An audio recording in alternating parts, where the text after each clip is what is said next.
You've been praying for. One of the things we're going to be talking about today is this is the 1 year anniversary of my friend Dan Miller's passage, and so um, we're going to be. Yeah, I think I'm going to leave that to the end. I'll talk a little bit about that, but uh, yeah, just looking forward. We will look backwards, and then we can look forward, and that's the blessing of wisdom. And so that's a theme for today. So let's go ahead and get started. It's time for Proverbs every day. Words of wisdom show you the way.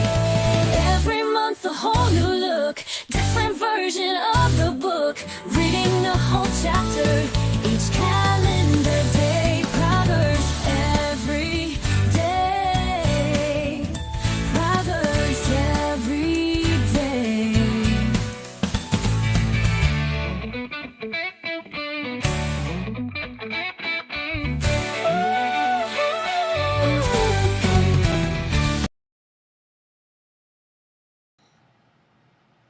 All right. So once again, we're in Proverbs 21 in the New American Standard Bible, 2021 or 2020 edition. Sorry, I'm getting these editions mixed up. There's so many. But let's get started. And we are in our section on life and conduct. So we've been kind of split up between some various of these chapters that kind of fit in general larger themes. And so we are in the on life and conduct kind of section here. I like the way that their translation did that. It's a very cool. The king's heart is like channels in the water of the hands of the Lord, like channels of water. It's highlighted or italicized. It's interesting. He turns it wherever he pleases. So channels of the water being like if you can picture, like, I don't know how to make that flat, but if water is flowing, not uphill but downhill, maybe, I don't know. How do I reverse my hand? I don't know. You can picture water flowing like that. That's what the king's heart is like, which is an interesting metaphor, to where you might think that the king's heart is very stout and hardy and set in its ways, but to God, he turns that wherever he pleases. So, an interesting way to visualize that. Verse 2: Every person's way is right in his own eyes, but the Lord examines hearts. Yeah, a lot of that going around. It's, yeah, we don't want to. There's two things about that. One is that we don't want to be the people that are obsessed with correcting every person's ways or assuming. But at the same time, this is a conviction to us that, we can think we know the right path, but we need to be examining our hearts on that truly, and not just accept the external as being what is internal, because the Lord examines the internal, not the external. Very important. And hard to articulate at times, but because we default in the modern age to that. We default to, the actions are what you apologize for, not the way you felt about someone. And so it's one of those things where it's just like, if we were a people that apologized for the way we were feeling at the moment, well, that would look a lot different than just apologizing for our actions or our words, wouldn't it? Putting it out there. Verse 3: To do righteousness and justice is preferred by the Lord more than sacrifice. Kind of the same kind of thing, right? Haughty eyes and a proud heart, the lamp of the wicked is sin. In other words, if that's where your heart is, that's what the actions will be. That's what's guiding that. Verse 5: The plans of the diligent certainly lead to advantage, But everyone who is in a hurry certainly comes to poverty.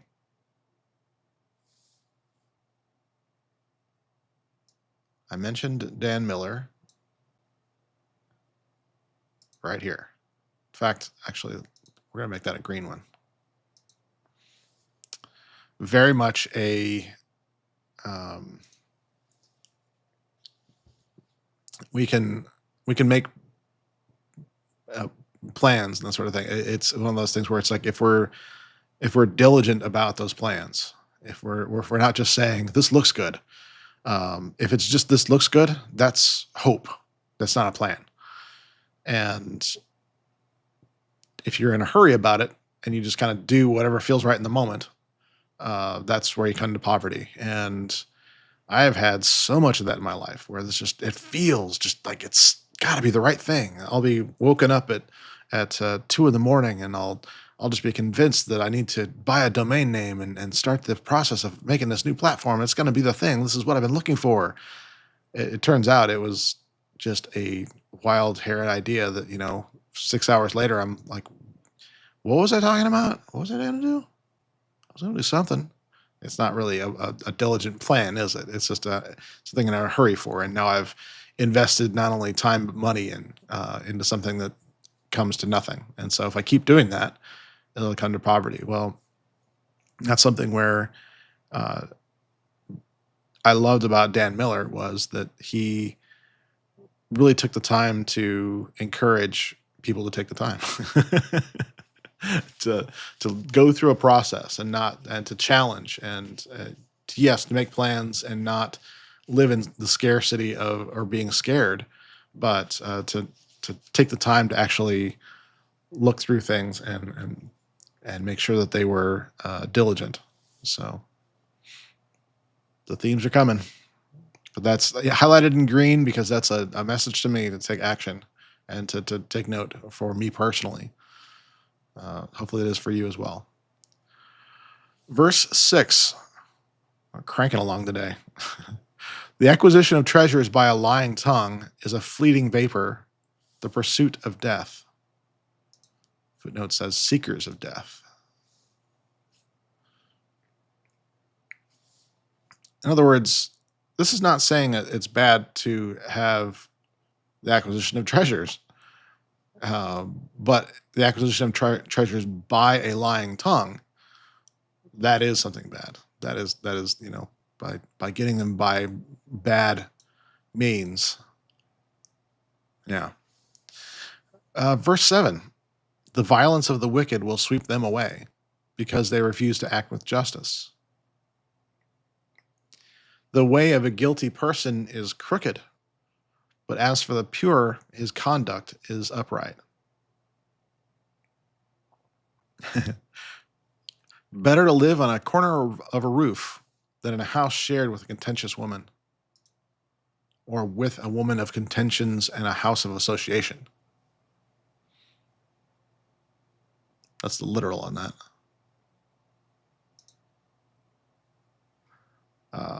There's a story there for me. So verse 9 here actually saved me from getting into a marriage that I shouldn't have been in, and it was a blessing to have somebody I was working with at the time point this out to me that I was always on the phone arguing with this future spouse of mine, and it was just there was always an argument.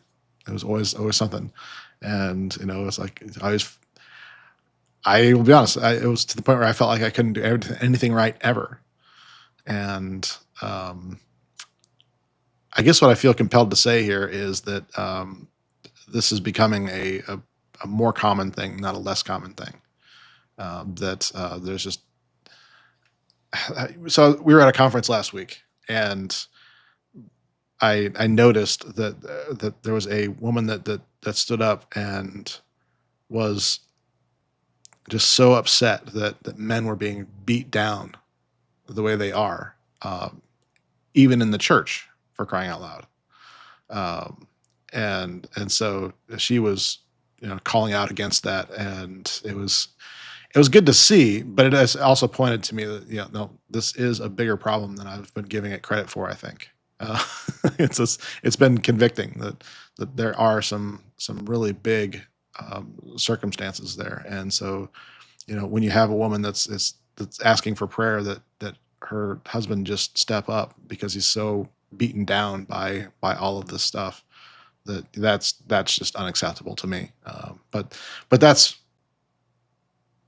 the character that is. If we have more of the contentious and less of the Proverbs 31 woman, this is a bad thing.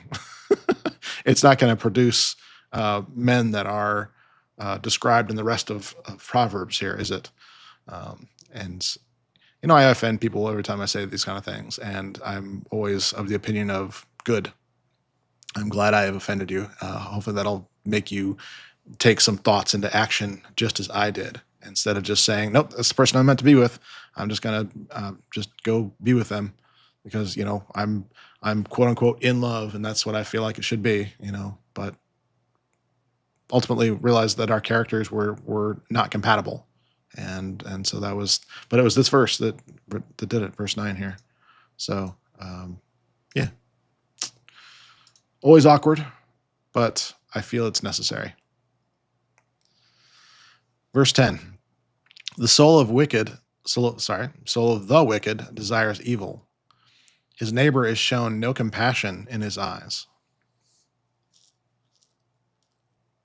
When the scoffer is punished, the naive becomes wise, but when the wise is instructed, he receives knowledge. So you have a contrast here between being punished or instructed.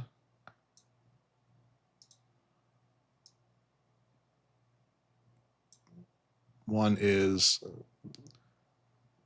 the naive becomes wise. But when the wise is instructed, I'm sorry, I forgot to highlight the scoffer. Scoffer is punished. Naive become wise. Wise instructed receives knowledge. So once again, we see that there's a progression. We don't start with knowledge to gain wisdom. It's counterintuitive to the kind of our scientific driven world. In fact, I think even most scientists would argue, if they're serious about their craft, that it doesn't start with knowledge. It starts with wisdom. It starts with a process. It starts with a framework of doing this. It doesn't start with the knowledge. But our society seems to think that the knowledge is what causes wisdom, and we need to reverse that. That is the way to get towards punishment and not wisdom. Preaching today. Unscheduled preaching time. Verse 12. The righteous one considers the house of the wicked. Oh, okay. So the translation notes has righteous one capitalized, which implies God. This is now making me very curious about that. We're going to have to pull up some cross references on that one. I'm very, very curious. The righteous one considers the house of the wicked, bringing the wicked to ruin. One who shuts his ear to the outcry of the poor will also call out himself and not be answered.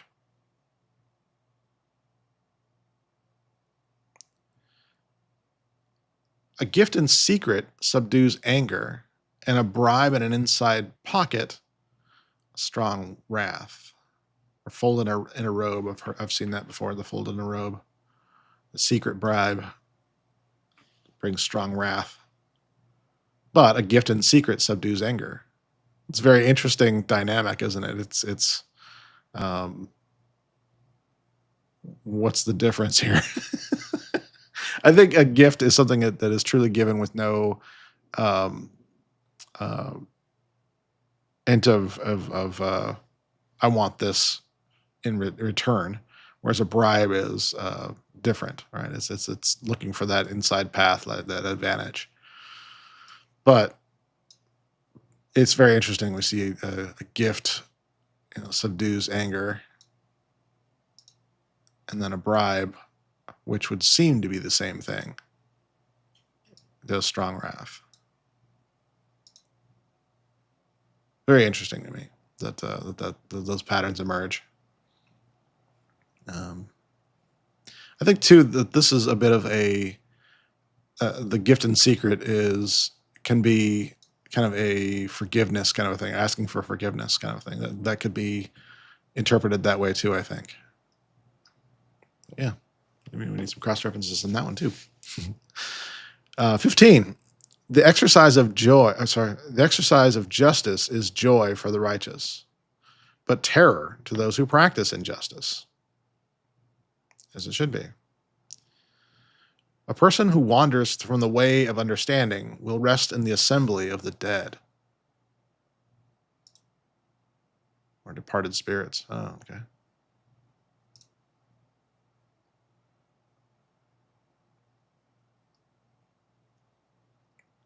Verse 17. One who loves pleasure will become a poor person. One who loves wine and oil will not become rich.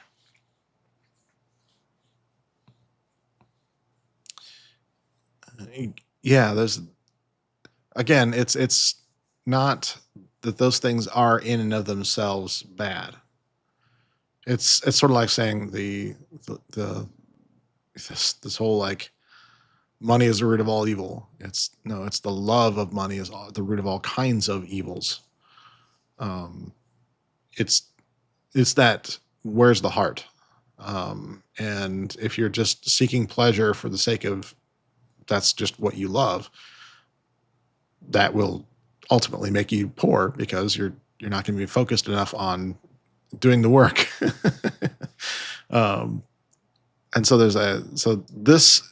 these kind of things are not in and of themselves evil, but the obsession with them is something that will make you have a bad result.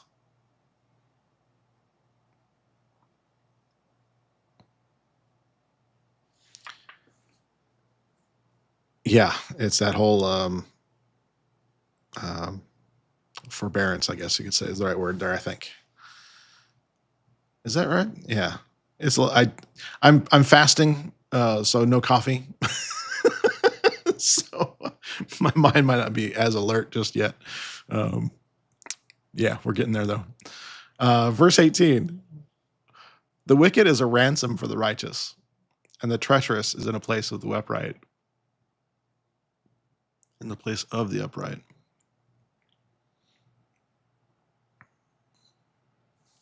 That's a very interesting.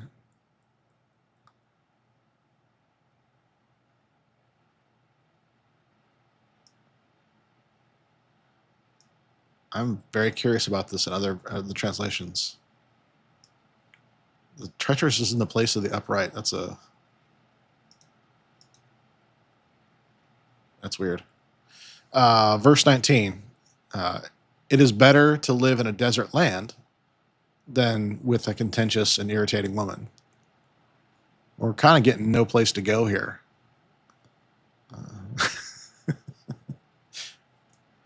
Verse 20. If there is precious treasure in oil in the home of the wise, there is precious treasure in oil in the home of the wise, but a foolish person swallows it up. So we're going right back up to, where was it? 17 here. Seen a pattern here. One who pursues righteousness and loyalty finds life, righteousness, and honor. Let me highlight that. Pursues righteousness. Is that passive? Is that you hear about it on Sunday and just kind of do nothing all week? No, that is a pursuit. That is an active phrase. Verse 22. A wise person scales the city of the mighty and brings down the stronghold in which they trust. Or strengths of trust. Interesting. brings down the strength of trust.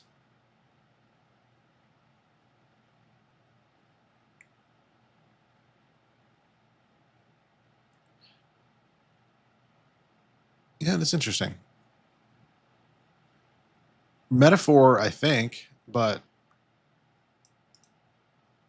it's also,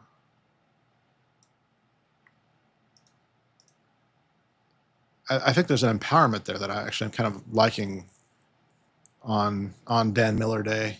That you have a empowerment.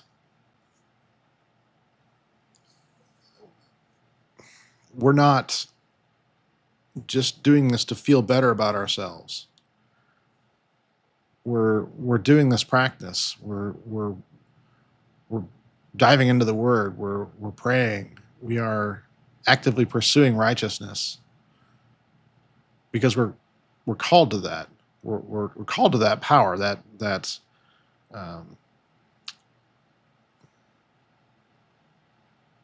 not a position of passivity, but wisdom causes us to do great things. I would argue that the people that are some of the greatest minds that we think of and the people that have done the greatest things, when you look at their lives, you really see that they have been guided by wisdom from the beginning. And so I think this fits, that this is very much that empowerment. A wise person scales the city of the mighty.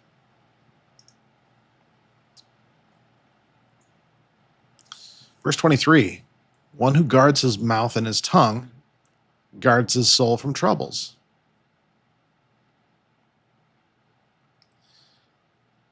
Proud, arrogant, scoffer are his names, one who acts with insolent pride. The desire of the lazy one puts him to death, for his hands refuse to work. Or the idle, we've seen that before. For all day long he is craving, while the righteous gives and does not hold back. Desires desire. All day long he desires desire. Wow. That's impressive. Kind of wish I would have translated it that way. All day long he is desiring desire, while the righteous gives and does not hold back. Yeah, okay. The contrast there.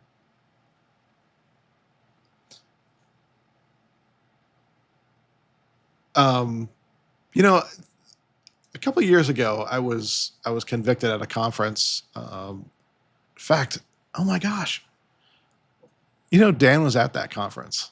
Dan spoke at that conference, but there was another speaker there that was encouraging people to think about producing more than they consume.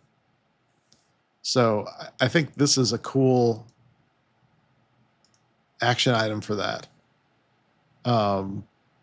That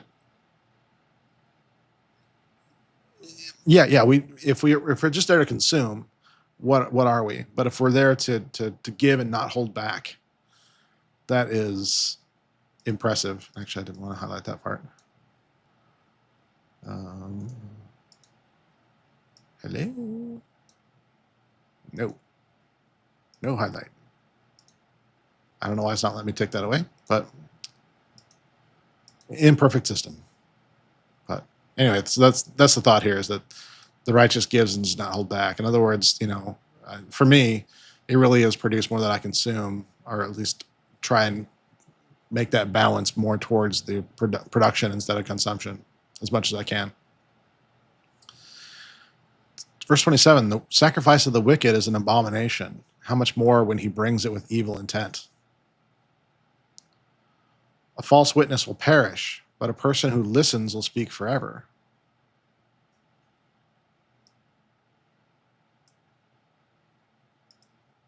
I'm rushing because this has been a lot longer than my normal times today, and I don't want to keep you guys.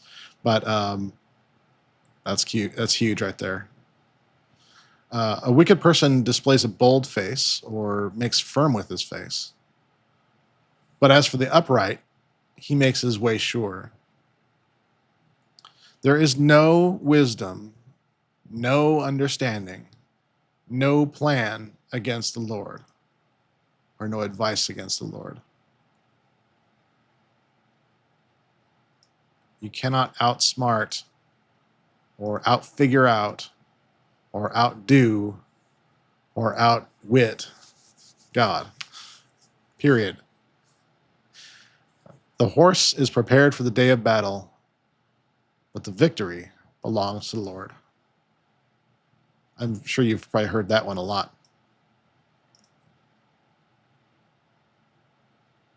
So we can prepare, the horse can prepare, but victory ultimately is for the Lord. I wanted to do a quick cross-reference here on the amplified version here. I want to get some additional words here to impart our understanding. Okay, so 11 and 12 is what I wanted to look at. Scoffers punish naive. Okay, so the righteous one considers the house of the wicked, bringing the wicked to ruin. Okay, verse 12 here. The righteous one keeps his eye on the house of the wicked, how the wicked are cast down to ruin. I don't know if that's necessarily more helpful for me to understand that.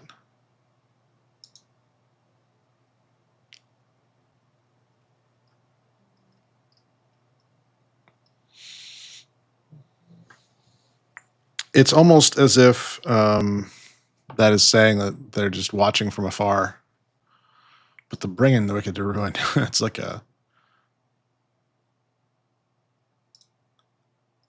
That's why I wonder if that is actually supposed to be God, and like not a righteous person, but God. And I really do wonder that, and we'd have to get into some deeper parts of that. I think maybe. You know, I think I know how just to handle this.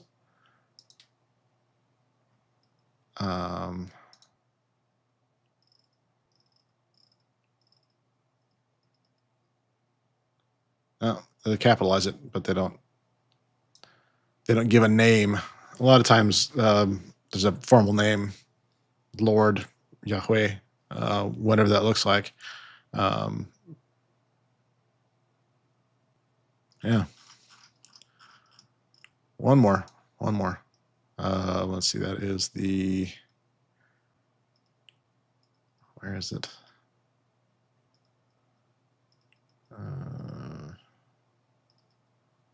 There it is. Tree of Life version.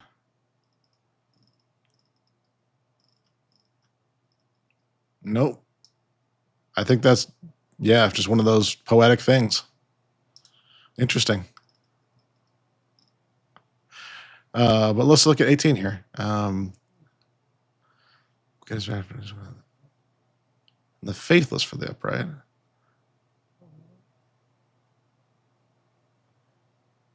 All right, going back to another cross-reference on this one.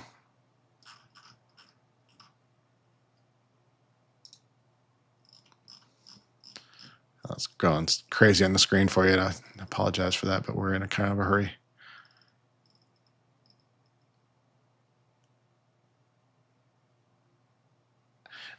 So see, it's the wicked become a ransom for the righteous, and the treacherous in the place of the upright, for they fall into their own traps.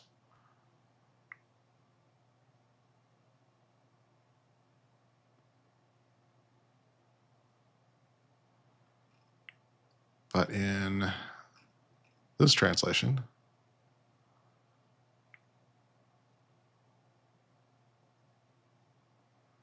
I guess it is the same basic thing. Okay, I guess that's the one we're just going to have to reflect on a little bit and see what the.